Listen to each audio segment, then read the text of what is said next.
My dear students, आज हम study करेंगे क्लास 12 विस्टास, उसका एक चैप्टर जिसका नाम है द एनिमी। इससे पर्लेस ब्यूक ने लिखा और एक बड़ी ही खूबसूरत कहानी है, बड़ी अच्छी हार्ट टचिंग स्टोरी है। और आज इसके बारे में हम इसकी समरी, इसका थोड़ा डिटेल समझेंगे। है कि बहुत बड़ी स्टोरी है ये, बट मुझे इस स्टोरी को जो मेन इसके पोर्शंस हैं, जो मेन इसके इम्पोर्टेंट पॉइंट्स हैं, उस पर डिस्कशन करके इसे क्लोज करेंगे।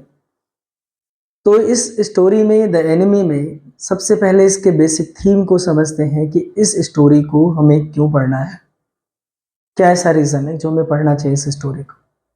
पहला रीज़न ये है कि अगर जो भी हम ह्यूमन वैल्यूज़ हमारी होती हैं या जो भी हम एजुकेशन गेन करते हैं, अगर हम दोनों चीज़ों को सही से यूज करें तो हम बायस होने से बच सकते हैं, प्रेजुडिस होने से बच सकते हैं। मतलब जो हमारी एजुकेशन है और जो हमारे ह्यूमन वैल्यूज़ हैं, यही हमें असिस्ट करती हैं कि हम प्रेजुडिस या बायस होने से बचें। एक ऐसी स्टोरी जो ये बात साबित करती है कि वॉर ही एक ऐसी चीज़ है जो सही मायने में दुश्मनी पैदा करती है। अगर वॉर ना हो, छोटी मोटी इधर उधर से कोई अटैक्स होते रहते हैं, तो उसमें कम से कम एक देश दूसरे देश से इस तरीके से दुश्मनी नहीं पैदा करता जिस तरीके से इसमें दिखाया गया है। तो अब एक चीज़ और भी इसमें देखेंगे कि जो ह्यूमैनिटी की विक्ट्री है, इसमें ह्यूमैनिटी की विक्ट्री हुई है, यानी ह्यूमैनिटी जीतती है।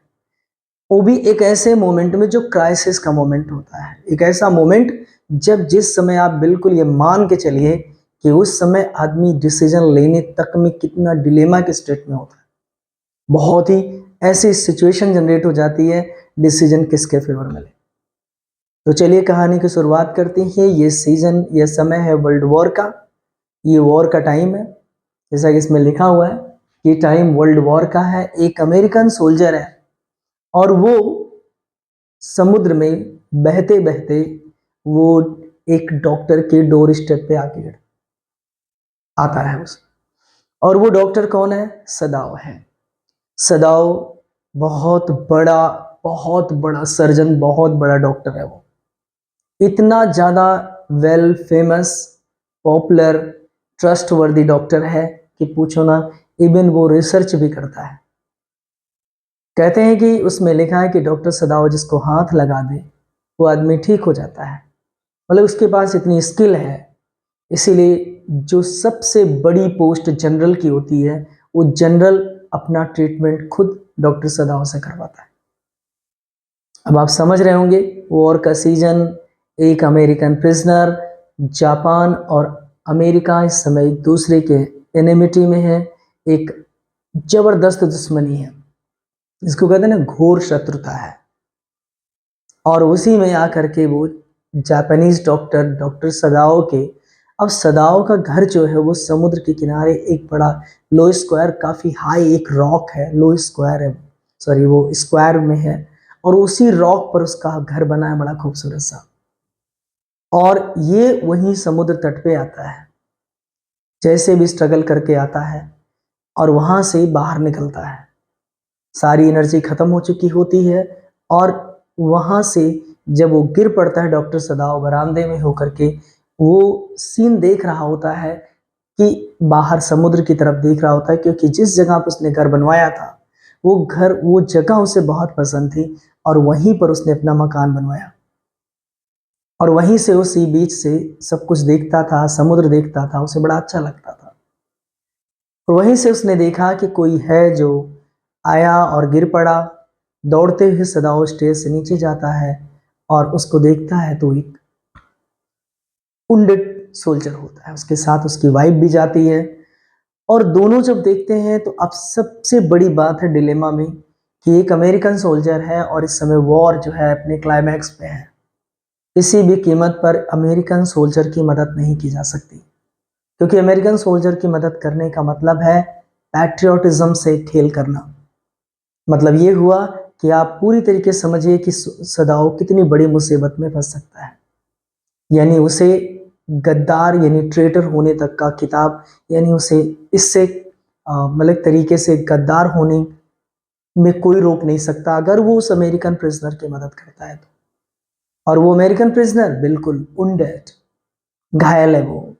ऊपर से जिस जगह से वो जिस सी कोस्ट पे आया है वो कोस्ट बहुत उसमें जो रॉक्स हैं बिल्कुल स्पाइकी हैं, उसमें भी चोट लगी हुई है उसको, और एनर्जी तो है नहीं। ऊपर से किसी ने उसे शूट भी किया हुआ है। इसका मतलब कि वो नेवी में ऑफिसर था, वो नेवी का पर्सन था वो, और उसे पकड़ा गया था और वो भागने की कोशिश किया तो उसके बैक में नहीं पीछे में गोली मारी गई थी उसको, और वो अभी तक गोली वहीं अंदर ही पड़ी थी। ये आदमी पूरी तरीके से सेंसलेस था, ब्लड बह रहा था। सदा उसको उसी बीच पर ही जो है कोस्ट पे ही उसको कुछ जो शैवाल होती हैं जिसी से उसके घाव को रोकता है, भर देता है, क्योंकि वो बहुत ही एक्सपर्ट रहता है कि इसका ब्लड पूरा बह जा रहा है। सवाल होता है कि इसको क्या करें, क्योंकि अब तो आ चुका है। सवाल ये है कि अंदर ले चलें, इसका ट्रीटमेंट करें तो देश के लिए गद्दार साबित हो, और अगर ट्रीटमेंट नहीं करते हैं तो जो डॉक्टरी की डिग्री ली गई, जो मेडिकल साइंस की डिग्री ली गई, जो ली गई, डॉक्टर का मतलब मानवता को बचाना, यानी पेशेंट को बचाना, और डॉक्टर का धर्म होता है कि वो किसी भी हाल में पेशेंट को बचाए, और डॉक्टर का धर्म होता है कि अनबायस्ड रहे, उससे किसी भी जो ह्यूमन बीइंग ने जो बाउंड्रीज बनाई, लिमिटेशंस बनाई, कैस्टिज्म बनाया, नेशनैलिटी, इन सब से काफी ऊपर होकर के सोचना पड़ता है उसको। सवाल ये था कि सदाओ क्या करे। एज ए डॉक्टर अगर उसे बचाने की कोशिश करे तो कहीं ना कहीं उसे पनिश कर दिया जाएगा। अगर मान लीजिए अगर वो बतौर डॉक्टर उसे ना बचाए तो मेडिकल साइंस की वो डिग्री जो मानवता की सबसे बड़ी सिंबल है वो कहीं ना कहीं कलंकित हो जाएगी। इसी डिलेमा में पड़े पड़े दोनों सोचते हैं कि इसे वापस समुद्र में फेंक दिया जाए। हकीकत में ऐसा, क्योंकि जो दूसरों की जिंदगी बचा रहा हो वो उसे कैसे मार सकता है। सदाओ ने कहा कि हम इसको वापस फेंक दें। सदाओ की वाइफ हना भी कहती चलो इसको वापस कर दिया जाए, वापस समुद्र में फेंक दिया जाए, उसी में मर जाएगा। लेकिन ऐसा दोनों नहीं कर पाते हैं, क्योंकि दोनों ही बहुत बहुत ही ज़्यादा काइंड नेचर के हैं और ह्यूमैनिटी की एक्सरसाइज करते हैं, ह्यूमैनिटी को कहीं ना कहीं ये वैल्यू देते हैं। फाइनली डिसीजन हना लेती है कि हम इसे ले चलते हैं अंदर और वहीं पर इसको ट्रीटमेंट करेंगे और इसको पुलिस को हैंड ओवर कर देंगे, क्योंकि सदाओं ने कहा कि मैं इसको हैंड ओवर कर देता पुलिस को, लेकिन सबसे बड़ी प्रॉब्लम ये है कि ये कंप्लीट यानी पूरा इस समय वुंडेड है, इसलिए मैं इसे पुलिस को भी नहीं दे सकता। सवाल ये भी था कि घर के अंदर आने के बाद जितने भी उसके सर्वेंट्स हैं, कुक, गार्डनर और भी जो उसके सर्वेंट थे, सब में प्रॉब्लम खड़ी हो जाती। किसी तरह डिसीजन लेकर के उसको घर के अंदर लाया गया, और लाने के बाद सारे जितने सर्वेंट्स थे बिल्कुल काफ़ी एक्टिव हो गए। एक बार सदाओं ने कहा इसका ऑपरेशन करना ज़रूरी है। हना बोली कि नहीं, बोला अगर नहीं ऑपरेशन करेंगे तो मर जाएगा ये। ऑपरेशन करने के लिए सदाओं को सारे इंस्ट्रूमेंट लेने थे, लेकिन हना कहती है कि इसके पहले हमें इसे वॉश करना होगा। सॉरी, सदाओ कहता है कि हमें इसको वॉश कर देना चाहिए, काफ़ी डर्टी लग रहा है। तो हना कहती है कि नहीं, तुम इसे वॉश नहीं करोगे, मैं जाती हूँ और यूमी को जो उसके बच्चों की केयर टेकर थी बोलती मैं उसको लेकर के आती हूँ, और तुम जाके बाकी सर्वेंट्स को बताओ कि हमने एक अमेरिकन प्रिजनर को घर में लाया है और मकसद ये है।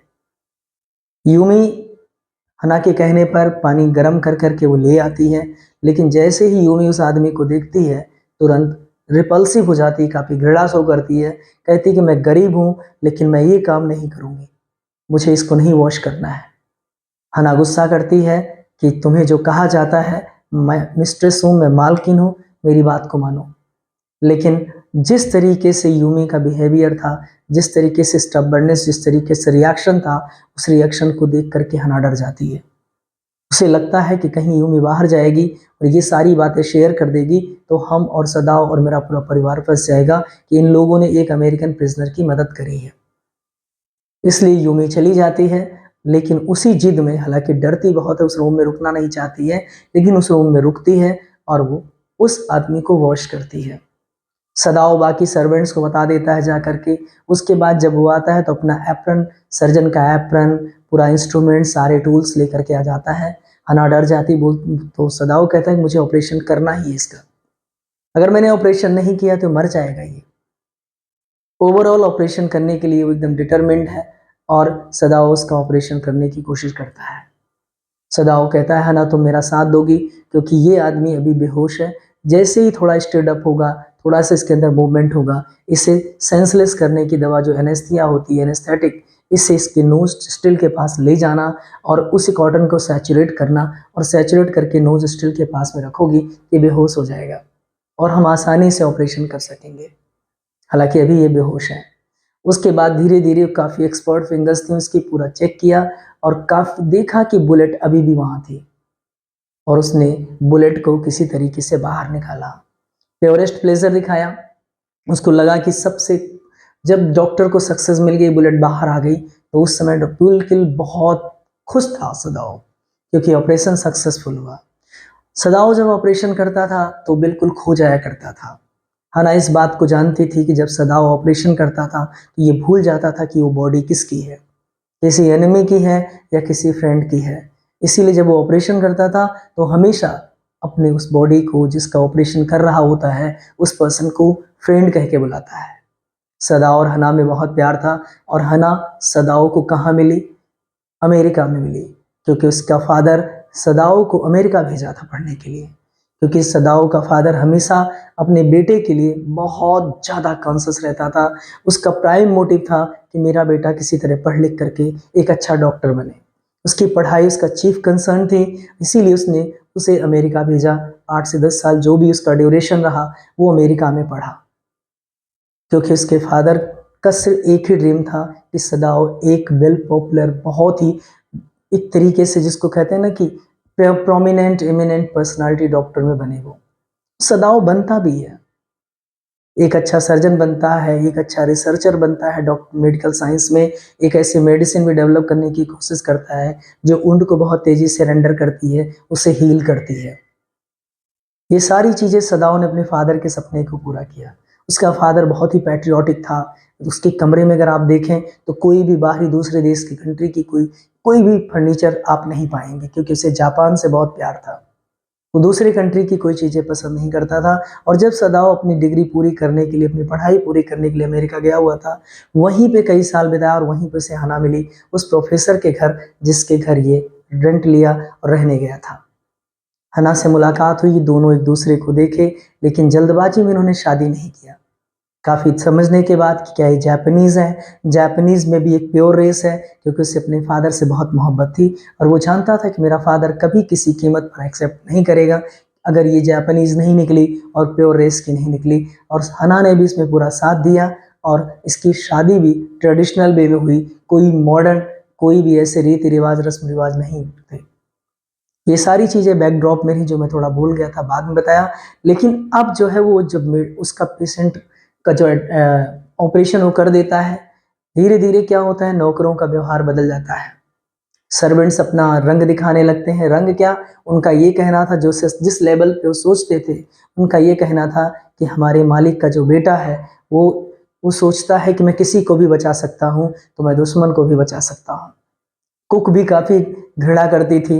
ये लोग जानबूझ करके टॉन्ट करते थे कि उसको समुद्र में मर जाने देना चाहिए था, क्योंकि पहले उसे गोली मारी गई, फिर समुद्र ने मारने की कोशिश किया, लेकिन हमारे मालिक के इस बेटे ने, यानी डॉक्टर ने इसको बचाया। उसको अहंकार है कि मैं किसी का भी इलाज कर सकता हूँ। ये बात हना सुनती रहती थी और धीरे धीरे डॉक्टरों का व्यवहार पूरी तरीके से बदल गया। हम जो सर्वेंट्स का व्यवहार पूरी तरीके से बदल गया। सर्वेंट्स आखिरकार एक समय ऐसा आता है कि सारे सर्वेंट्स घर छोड़ के चले जाते हैं और वो कहते हैं कि मुझे यहाँ नहीं रहना है। सारा काम हना खुद करने लगती है, उनको पेमेंट करती है। सर्वेंट्स बिल्कुल परेशान हो जाते हैं, दुखी हो जाते हैं, लेकिन हना अपने मिस्ट्रेस का रोल करती है। हना अपने पति के बगल में खड़ी रहती है, कंधे से कंधा मिला करके, और वो उसका साथ देती है। नौकर सारे साथ छोड़ देते हैं। यूमी भी कहती है कि मैं जा रही हूँ, अगर ये बच्चा रोएगा, क्योंकि उसके बच्चे को, छोटे बच्चे को वही केयर टेकर के रूप में काम करती थी। लेकिन यूमी भी रो रही थी कि ये सब ऐसा नहीं होना चाहिए, मुझे नहीं जाना चाहिए, लेकिन मुझे जाना पड़ रहा है आपको छोड़ के, क्योंकि आपने एक अमेरिकन प्रिजनर को रखा हुआ है। धीरे धीरे हना काफ़ी फ्रस्ट्रेट हो जाती है और हना बस एक चीज़ कहती है कि ये कब जाएगा। धीरे धीरे वो प्रिजनर सही होने लगता है। फाइनली अब अब जो है अपना दूसरा वर्क को करता है। जब वो पूरी तरीके से होल कंप्लीट कर लेता है, उसे हेल्दी बना देता है, अपने पैरों पर खड़ा होने लगता है, तो वो ये बात जनरल से शेयर करता है। ये जनरल वही है जो जनरल वॉर के समय में भी जनरल की तबीयत खराब रहती है और डॉक्टर सदाओ को छोड़ता नहीं, क्योंकि डॉक्टर सदाओ पूरे जापान का सबसे जाना माना डॉक्टर था और बहुत ही ट्रस्टवर्दी डॉक्टर था। क्योंकि सदाओ को मानता था कि सदाओ के अंदर कहीं न कहीं जो रूथलेसनेस है जर्मनी से मिली है और इमोशंस और सेंटिमेंटल्स अमेरिका से मिले हैं, क्योंकि सदाओ दोनों जगह पे पढ़ा हुआ है।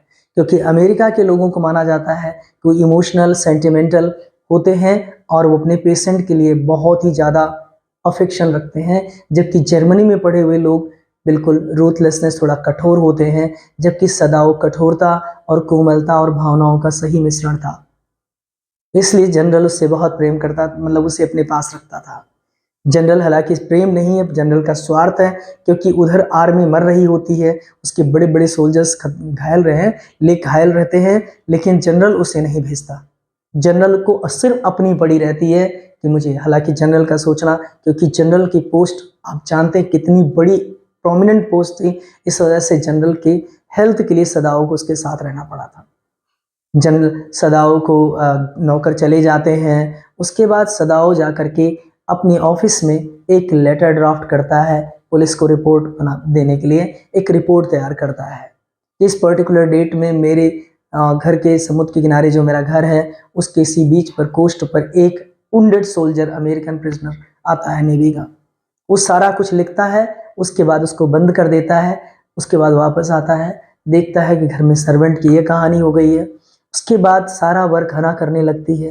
हना पूरी तरीके से सपोर्ट करती है सदाओ का, लेकिन हना बहुत फ्रस्ट्रेट रहती है, हर समय घबराई रहती है। अचानक से मैसेंजर आता है पैलेस से और वो जैसे ही आता है हना डर जाती है। सोचती है कि नौकर बाहर जाने के बाद सारी बात शेयर कर चुके हैं और अब सदाओ को ये लोग गिरफ्तार कर लेगा, ये कोई गलत मैसेज आया है। हालांकि वो कोई गलत मैसेज नहीं था। सदाओ के पास जाता है वो मैसेंजर और वो कहता है कि जनरल की तबीयत बहुत ख़राब है। जनरल की तबीयत, डॉक्टर सदाओ जाता है और उसका ट्रीटमेंट करता है, उसका ऑपरेशन करता है। हालांकि सदाओ इस बात को जनरल को शेयर करता है कि मेरे घर पे इस तरीके से ऐसा ऐसा हुआ और एक प्रिजनर आया, हमने ऐसा ऐसा किया, ऑपरेशन उसका किया। जनरल कहता है सदाओ तुम इतने इतने स्किल्ड डॉक्टर हो कि तुम दुश्मन को भी बचा लेते हो, मैं तो तुम्हारा अपना हूँ, तो तुम इस तरीके से किसी भी पेशेंट को ट्रीट कर सकते हो, इसीलिए मैं तुम पर सबसे ज़्यादा ट्रस्ट करता हूँ। जनरल को सारी बात जब शेयर कर दिया तो जनरल ने कहा ठीक है, एक काम करते हैं, उसे हम असासिन्स भेज करके, जो किलर्स होते हैं, जो मर्डरर्स होते हैं, हम पहुंचेंगे, हम अपने भेज देंगे, वो जा करके इनवर्ड ब्लीडिंग कर देंगे, उसे अंदर ही अंदर मार देंगे और अगर तुम चाहो तो उस डेड बॉडी को तुम्हारे रूम से बाहर निकलवा भी सकते हैं। बस एक काम करना, तुम जो बाहर वाला आउटर पार्टीशन है उसको तुम ओपन करके रखना, उधर दरवाज़ा जो है उसको खोल के रखना, ताकि हमारे जो असासिन्स हैं अंदर जाएं और उसे मार करके बाहर लेके चले जाएं। इसका क्या मतलब हुआ कि जनरल मतलब सदाओ इतना प्रोमिनेंट फिगर था कि जनरल तक उसके घर जाया करते थे और सदाओ के घर का पूरा मैप जनरल को भी मालूम था। इसका मतलब कि कहीं ना कहीं सदाओ बहुत बड़ा डॉक्टर था। उसके बाद इसके होने के बाद जब सदाओ सारी बात शेयर कर देता है और फिर शुरू होता है असासिन्स के इंतज़ार करने का। पहली रात आती है, असासिन्स नहीं आते। दूसरी रात आती है, असासिन्स नहीं आते। तीसरी रात आती है और वो किलर्स मर्डरर्स नहीं आते। सदाओ परेशान हो जाता है क्योंकि हना डे बाय डे बहुत फ्रस्ट्रेट होती जा रही है, क्योंकि हना को लगता है कि आदमी जब सदाओ फाइनली डिसीजन लेता है कि अब मैं और ज़्यादा नाइट इंतज़ार नहीं कर सकता, और फिर सदाओ उसके लिए फिर एक अरेंजमेंट करता है और वो हना को भी नहीं बताता। दिन में जाता है, कुछ कपड़े और पानी के बोतल, खाने के कुछ सामान जाता है, लेता है, लिहाफ भी, क्विल्ट्स भी खरीदता है पान शॉप से और ला करके अंधेरे में लौट के आता है। एक बोट जो है ला करके समुद्र के किनारे बीच पर वो बढ़िया से बांधता है और उसके बाद उसमें सारा सामान रखता है, फिर ऐसा बिहेव करता है जैसे कि मैं अभी ऑफिस से आ रहा हूँ। और जब घर आता है तो उसके बाद हना को ऐसा विश्वास दिलाता है कि ऐसा है। उसके उसके बाद वो उसको महसूस करा, उसके एक दिन पहले ही वो उस आदमी से जिसका नाम टॉम था, उस टॉम से मिल करके कहता है कि देखो अब तुम इतना हेल्दी हो चुके हो कि तुम वो जो सामने आइलैंड दिख रहा है उस आइलैंड तक बोट को रो कर सकते हो, नाव को चला करके तुम जा सकते हो, तुम इतना हेल्दी हो और अब तुम्हें यहाँ से जाना होगा, क्योंकि अभी छिपा नहीं है कि तुम जो है यहाँ पर हो, ये सबको बाहर पता हो चुका है। टॉम जो है तैयार हो जाता है और उसी रात टॉम को वो घर से बाहर निकाल देता है। टॉम जो है पूरी तरीके से कपड़े में लैस, उसका जो बाल था थोड़ा वो ब्लॉन्ड कलर का था, तो उसके बाल पे काला कपड़ा वो बांध देता है और बोलता है टॉर्च देना नहीं चाहता है, उसे अपनी टॉर्च देता है। वो टॉर्च ऐसी होती है जिसको रात में विजिट करते समय वो लेके जाया करता था, लेकिन उसको दिया। उसने कहा कि तुम जाओ और रात में तुम चुपचाप निकल जाना, क्योंकि उसे पता था असासिन 3 रात से आए नहीं थे। उसने बोला कि वो जो आइलैंड है वहाँ पे कोरियन बोट्स जाती हैं, फिशिंग कोरियन बोट्स जाती हैं, वहाँ जाना, लिफ्ट मांग लेना और सीधे तुम यहाँ से निकल जाना अपने देश के लिए। और कहता है कि जब वहाँ जाना तो वहाँ पर ये चूंकि ये आइलैंड बहुत क्लोज है इसलिए फोर्टिफाइड नहीं है, इस पर कोई किलेबंदी नहीं है और चूंकि इतना क्लोज है इस पर सब देख सकते हैं और इस पर कोई रहता भी नहीं है, इसलिए कि बारिश या तूफान के समय में पूरा का पूरा आइलैंड सबमर्ज्ड हो जाता है, जलमग्न हो जाता है, पूरा का पूरा आइलैंड पानी से भर जाता है, डूब जाता है। इसलिए तुम जाओ और वहाँ पर अपना कोरियन फिशिंग बोट का इंतज़ार करो। जब तुम्हारा खाना ख़त्म हो जाएगा तो तुम वहाँ पे रॉ जो फिश वहाँ फिश है उसको कैप्चर कर लेना, उन्हें कैच करना, वही कच्चा खाना, क्योंकि आग मत जलाना क्योंकि आग दिख जाएगी। और जब वहाँ जाना, अगर तुम वहाँ हो तो तुम मुझे सिग्नल करना, और अगर तुम वहाँ से चले गए हो तो कोई बात ही नहीं है। फिर वहाँ से वो फाइनली अगली उस रात वो चला जाता है, बोट को लेता है, उस आइलैंड पे चला जाता है और उसी आइलैंड से वो कोरियन फिशिंग बोट को पकड़ करके सीधे वो चला जाता है। जब वो चला गया तो जा करके बोलता है को जनरल से कि जनरल वो तो भाग गया। तब जनरल का चूंकि ऑपरेशन हुआ था, काफ़ी वो परेशान था, तो जनरल इस बात को एक्सेप्ट करता है, सदाओ मैंने प्रॉमिस किया था लेकिन मैं वो प्रॉमिस कर पूरा नहीं कर पाया। सदाओ रीज़न ये था कि मैं किसी और के बारे में सोचा ही नहीं, मुझे सिर्फ अपना ख्याल था कि मुझे किसी तरह जीवन अपना बचाना है, इस वजह से मैं किसी फोकस नहीं कर पाया। देखो सदाओ, ऐसा मत साबित करना कि मैं अपनी ड्यूटी को अपने देश के प्रति, अपने दुश्मनों के प्रति मतलब लॉयल नहीं हूँ, सॉरी मतलब उनके प्रति मैं लापरवाह हूँ, ऐसा मत बताना। तो इस समय जनरल पूरी तरह फंस चुका होता है, क्योंकि जनरल को सदाओ ने सारी बात बताई थी, लेकिन जनरल ने सिर्फ अपने बारे में सोचा। चाहता तो असासिन्स भेज करके वो किल मरवा सकता था, लेकिन उसने नहीं भेजा। क्यों? वो सिर्फ अपने बारे में सोचता रहा और असासिन्स कोई आया ही नहीं। जनरल पूरी तरीके से अब ग्रिप में फंसा हुआ था, उस सदाओ के हाथ में था, हथेली पे था। सदाओ ने कहा नहीं सर, मुझे मालूम है कि आप बहुत ही सिंसियर, बड़े ही ऑनेस्ट और ड्यूटी को पसंद करने वाले हैं। तो उसने कहा ठीक है सदाओ, इस बात के लिए तुम्हें रिवॉर्ड किया जाएगा, अगर कभी ये कोई बात होगी तो तुम इस केस को समझोगे। क्योंकि जनरल फंस चुका था, उसे लगा कि कहीं सदाओ अगर इस बात को जान गया, बाहर ये बात फैल गई तो जनरल ही फंसेगा, क्योंकि सदाओ ये बोलेगा कि मैंने पूरी बात जनरल को शेयर करी थी और जनरल ने लापरवाही करी। फाइनली जनरल कहता है ठीक है सदाओ, जो हुआ मतलब इसके लिए तुम्हें रिवॉर्ड किया जाएगा, तुम इस बात को समझोगे कि मैं ड्यूटी को इग्नोर नहीं करता हूँ।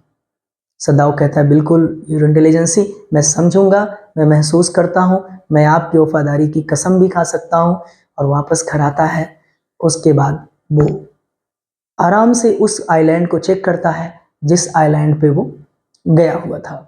जब उस आइलैंड पे देखने की कोशिश करता है, वहाँ कोई नहीं था। सही रिवॉर्ड वही था, क्या? उसका प्रिजनर का भाग जाना। इस तरह वो मानवता को भी बचाता है, उसके बारे में, प्रिजनर के बारे में, अपने कानून को भी बचा करके देशभक्ति भी दिखाता है। मानवता का भी रक्षा हो गई और देशभक्ति भी हो गई। वो जनरल की गलती थी, उसने अपना पूरी ड्यूटी निभाई। तो कहीं ना कहीं उसको जब वो सोचने लगा तो बहुत सारे चेहरे उसको याद आए। अमेरिका में जब वो गया था तो एक एक फेस जिनको वो जानता था वो सारे चेहरे नजर आए। एनाटॉमी प्रोफेसर जो उसको पढ़ाया करता शरीर रचना क्रिया विज्ञान, वो भी याद आया, क्योंकि वो हमेशा ईयर पे हमेशा बोलता रहता था कि बॉडी को पूरा समझो। अगर तुम बॉडी को ऐसे समझो जैसे बॉडी को तुमने बनाया है, अगर उससे नीचे तुम किए, अगर उससे तुम नहीं समझे और फिर तुम सर्जरी के लिए उतर गए ऑपरेशन के लिए, इसका मतलब तुम बहुत बड़े किलर हो, तुम बहुत बड़े सिनर हो, तुम पाप कर रहे हो, तुम्हें जानकारी नहीं है। और उसके बाद सारे अमेरिकन याद आए और फाइनली उसे वो चेहरा याद आया, हैगर्ड एकदम दुबला सा मरियल सा चेहरा, उस आर्मी अमेरिकन प्रिजनर का, टॉम का, जो नेवी का एकदम दुबला पतला सा कम एज का। और उसे सदाओं ने लास्ट में कहा कि पता नहीं मेरे साथ क्या ऐसा हुआ कि मैं उसे समुद्र में फेंक नहीं सका, मैं उसे मार नहीं सका, आखिर मैं ऐसा क्यों नहीं कर सका। फाइनली आपने देखा कि किस तरीके से सदाओं डिलेमा में रहा, उसकी वाइफ ने किस तरीके से उसे उसका साथ दिया, वो लोग उसे बाहर लाए, ट्रीटमेंट किए, सारा कुछ, और उसने ह्यूमैनिटी को सचमुच में जिताया। ये ह्यूमैनिटी की विक्ट्री थी। और खास करके ऐसे मोमेंट में अगर गलती से वो ट्रेटर साबित हो जाता तो उसकी तो ज़िंदगी ख़त्म ही हो जाती, बच्चे भी पूरी ज़िंदगी परेशान हो जाते। लेकिन सदाओं ने जो एजुकेशन रिसीव करी, जो ह्यूमन वैल्यूज़ को एक्सरसाइज किया, ये वही रिवॉर्ड रहा कि सदाओ फाइनली लास्ट में पूरी तरीके से बच के निकल गया।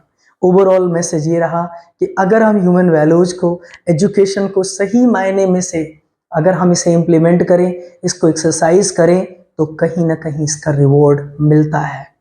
अच्छी वैल्यूज़ पर हम ट्रस्ट करना शुरू करते हैं, उनको एक्सरसाइज करने लगते हैं, उनको नर्चर करते हैं, कुछ समय के बाद हमें उसका रिजल्ट मिलता है। तो ये था इस चैप्टर की जो समरी थी। समरी क्या, एक तरीके से पूरा डिटेल आपको मिल गई। बाकी आप बोर्ड के क्वेश्चंस आप देख लीजिए, आगे चल के हम बोर्ड के क्वेश्चंस भी आपको देंगे, तैयार कराएंगे। बस फिलहाल आज के लिए इतना ही। Thank you for watching this video.